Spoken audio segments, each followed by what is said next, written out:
नमस्कार, मैं योगेश राणा। केदारनाथ में उपचुनाव की तारीखों का ऐलान होते ही कांग्रेस में घमासान शुरू हो गया है। पता चला है प्रदेश प्रभारी कुमारी शैलजा के एक निर्णय से कांग्रेस के प्रदेश अध्यक्ष कर्ण मेहरा बहुत नाराज हो गए। इसके साथ ही हरक सिंह रावत ने हरीश रावत पर कुछ गंभीर आरोप लगा दिए हैं। वो पहले ही कह चुके हैं उनका चुनाव लड़ने का अब मन ही नहीं है। हरक सिंह रावत की पूरी बात सुनाएंगे, लेकिन पहले कर्ण मेहरा, गणेश गोदियाल और कुमारी शैलजा के बीच में क्या चल रहा है यह समझना चाहिए।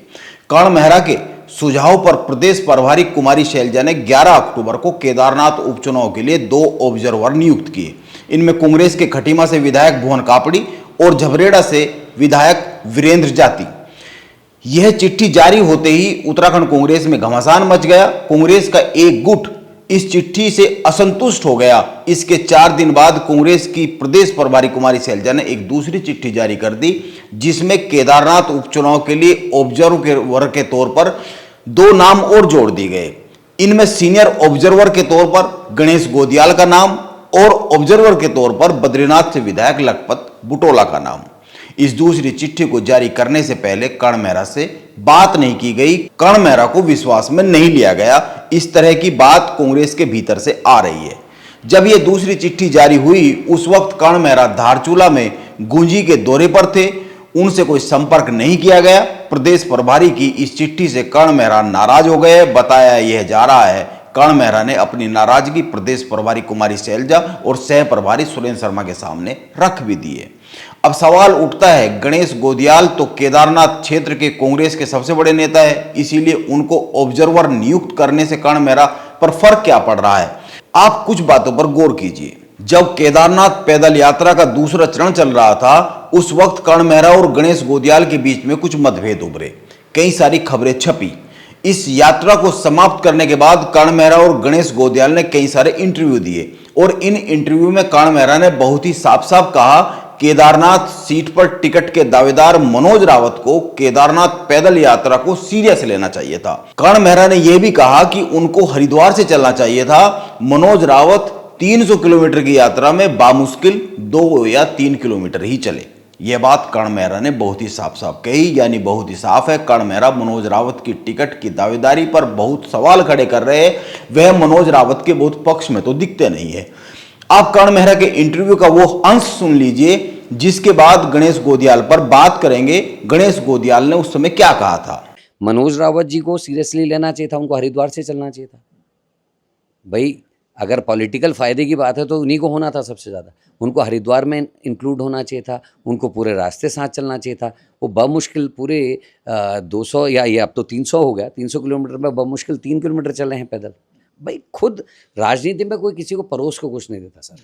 राजनीति में चीज़ों को ग्रैब किया जाता है, हासिल करने के लिए मेहनत करी जाती है। यूं ही किसी को बिना पसीना बहाए राजनीति में कुछ नहीं मिलता। हो सकता है चमचागिरी से, गणेश परिक्रमा से कुछ चीज़ें मिल जाए, लेकिन राजनीति में आपको लेने के लिए अपने आप को साबित करना पड़ता है। कभी बाई लक कोई चीज़ मिल जाती है, लेकिन उसको रिटेन रखने के लिए बहुत मेहनत की ज़रूरत पड़ती है। अब अगर गणेश गोदियाल की बात करें तो गणेश गोदियाल ने अपने इंटरव्यू और मीडिया से बातचीत में कई बार कहा मनोज रावत केदारनाथ में एमएलए है, एमएलए रहे हैं, उनको वहां पर सब जानते हैं, इसीलिए उनको टिकट के मामले में बढ़त तो मिलती है। गणेश गोदियाल ने एक और बात कही। उन्होंने कहा मैं केदारनाथ सीट पर जिस किसी का नाम भी आगे बढ़ाऊंगा वो उसी दिन मजबूत होने के बजाय और अधिक कमजोर हो जाएगा। यह कोई छोटी बात नहीं है, जबकि गणेश गोदियाल उसी क्षेत्र की राजनीति करते हैं, वहां से सांसदी का चुनाव लड़ा है। आप इस इंटरव्यू को पूरा सुन सकते हैं, हमने इसका लिंक दिया है, हमारे पास यह पूरा इंटरव्यू मौजूद भी है। यानी 2 बात साफ साफ है। एक, गणेश गोदियाल का झुकाव मनोज रावत की तरफ है खुलकर, और दूसरी बात गणेश गोदियाल ये कह रहे हैं टिकट बंटवारे में मेरे बीच में आने पर राजनीति हो जाएगी, इसीलिए तो वो कह रहे हैं कि मेरा नाम लेने पर मैं जिसका भी नाम लूंगा वो कमजोर कर दिया जाएगा। अब आप इसी स्थिति में यह सोच सकते हैं क्या गणेश गोदियाल को केदारनाथ में उम्मीदवार के चयन में इतनी बड़ी भूमिका मिलनी चाहिए?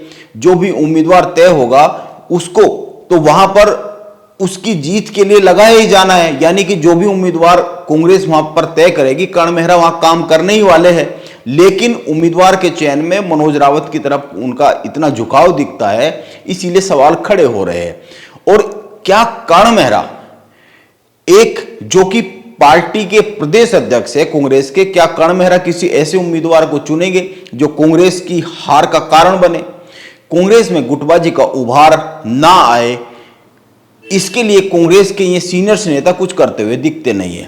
कांग्रेस ऐसे ही काम करती है, हार के बाद हाहाकार मचता है और यह जो अभी मौजूदा ऑब्जर्वर की नियुक्तियों को लेकर कांग्रेस में गहरे मतभेद उभरते हुए दिख रहे हैं, इसको लेकर मीडिया में सीधे सीधे खबरें छप भी रही है। आइए हरक सिंह रावत की बात करते हैं। हरक सिंह रावत की बात और साफ करती है कि कांग्रेस में क्या चल रहा है। यह जो पहले अभी तक बात हुई है इसको और अच्छे तरीके से साफ करती हुई दिखती है।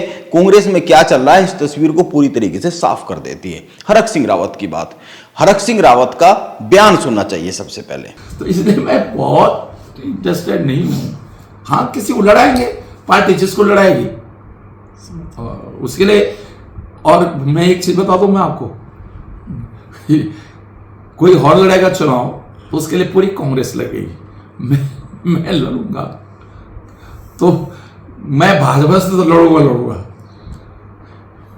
मैं ये नहीं कह रहा हूं मैं भाजपा से तो लड़ूंगा। मैं कुछ अपना ही लड़ना पड़ेगा मुझे। कुछ लोग सोचेंगे यार इसकी राजनीति ही खत्म कर दो। हरक सिंह रावत कह रहे हैं केदारनाथ से मेरे अलावा अगर कोई और चुनाव लड़ेगा तो उसके लिए पूरी कांग्रेस लड़ेगी, लेकिन अगर मेरा टिकट तय हो गया तो मुझे बीजेपी से भी लड़ना पड़ेगा, इसके साथ ही मुझे अपने भी कुछ लोगों से लड़ना पड़ेगा। हरक सिंह रावत की बातों से समझ सकते हैं उत्तराखंड कांग्रेस में इस वक्त हालात क्या है। आप हरक सिंह रावत का एक अन्य बयान भी सुनिए, यह भी बहुत ही महत्वपूर्ण है। इसके बाद हो सकता है आप केदारनाथ का परिणाम क्या रहने वाला है, हो सकता है इसके नतीजे पर पहुंच जाए, आप आकलन लगा सकते हैं, आप कुछ इस तरह का सोच सकते हैं कि परिणाम क्या आएगा। आप पहले हरक सिंह रावत की दूसरी बात सुनिए, इसके बाद कुछ और बातें करते हैं। अब आप देखो, हरीश भाई का रामनगर हुआ, फिर रणजीत राव सड़ गए, हरीश राव जी लाल कुआं चले गए, तो हम लाल कुआं भी हारे, सड़ भी हारे और रामनगर भी हारे। तो आप सोचो 3 सीटें हम एक झटके में हार गए। जो दूसरी लिस्ट हमारी टिकटों की आई थी कांग्रेस की, जिस दिन दूसरी लिस्ट टिकटों की आई, मैं उस दिन समझ गया था कि अब कांग्रेस सरकार नहीं आ रही। हमने ऐसे टिकट दिए, मैंने माने हरीश राव जी को फोन करके कहा, आधा घंटे फोन पे मेरी बात हुई उसी समय। मैंने भाई साहब सर मुख्यमंत्री तो दिल्ली वालों ने बनाना है, कोई आपके पक्ष में नहीं है, मेरे पक्ष में नहीं है, लेकिन अगर वो जीतने वाली स्थिति में है तो उसको टिकट मिलना चाहिए। भाई पहले सरकार आएगी तभी तो कोई मुख्यमंत्री बनेगा, तभी तो कोई मंत्री बनेगा। अगर हम ये पहले तय कर दें, फिर 2 चीजें हुई उस समय। चुनाव के दौरान माने हरीश राव जी ने एक बयान दे दिया कि मैं या तो मुख्यमंत्री बनूंगा या संन्यास ले लूंगा। वो भी नेगेटिव गया कि कोई उससे एक मैसेज ये गया कि भाई ये तो बहुत ज्यादा वो हो गया इनको कि हाँ सरकार हमारी आ ही रही है। फिर वो मुस्लिम यूनिवर्सिटी वाला जो एक जिम्मेदार कांग्रेस के कार्यकर्ता ने मुस्लिम यूनिवर्सिटी वाला बयान दे दिया, उससे भी नुकसान कांग्रेस को हुआ। तो मैं इसलिए कह रहा हूं कि कांग्रेस के 7 लोग हैं उत्तराखंड में। कांग्रेस का मत बहुत अच्छा है, लेकिन हम उसको समेट नहीं पाते, उसको अपने साथ तक नहीं ले पा रहे। हरक सिंह रावत यह समझा रहे हैं कांग्रेस कैसे 2022 का चुनाव हार गई। वैसे आप 2022 तक जाते ही क्यों हैं, अभी हरियाणा की ओर ही देख लीजिए, कांग्रेस क्यों और कैसे वहां पर हार गई है यह समझा जा सकता है। शायद इसीलिए हरक सिंह रावत कह रहे हैं वो केदारनाथ चुनाव लड़ने में अब दिलचस्पी नहीं रखते हैं, इसके बाद भी पार्टी चाहेगी तो वो लड़ लेंगे। अब हरक सिंह रावत को टिकट मिलेगा या नहीं इसको लेकर तो कुछ कहा नहीं जा सकता है, क्योंकि गणेश गोदियाल की एंट्री के बाद तो यह लग रहा है कांग्रेस केदारनाथ से मनोज रावत को ही टिकट दे देगी अगर गणेश गोदियाल की चली तो। हालांकि वो सीनियर ऑब्जर्वर है, जिस तरह से मनोज रावत के लिए कांग्रेस का एक बड़ा खेमा घेरेबंदी कर रहा है, इससे लग रहा है कि मनोज रावत वहां पर उम्मीदवार हो सकते हैं। लेकिन सवाल इसके साथ साथ यह भी है कि यह जो टकराव के हालात है, ऐसे में कांग्रेस का कार्यकर्ता कितनी ईमानदारी से केदारनाथ में चुनाव लड़ पाएगा, यह देखने वाली बात होगी। नमस्कार, मैं योगेश राणा।